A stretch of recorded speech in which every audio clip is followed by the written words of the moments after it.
অনুক্ষণ প্রতিক্ষণ করছি শুধু পাপ।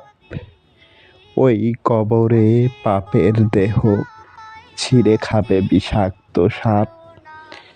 শেষ বিকেলে মৃত্যু হলে কবর হবে রাতে। অন্ধকার ওই কবর ঘরে কেহ রবে না সাথে। সবার চোখের আড়ালে পাপ করেছ রাতে। পাপের বিচার হবে তোমার কাল আখিরাতে।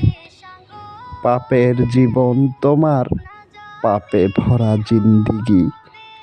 শূন্য তোমার আমলনামা, শূন্য দিনের বন্দেগী।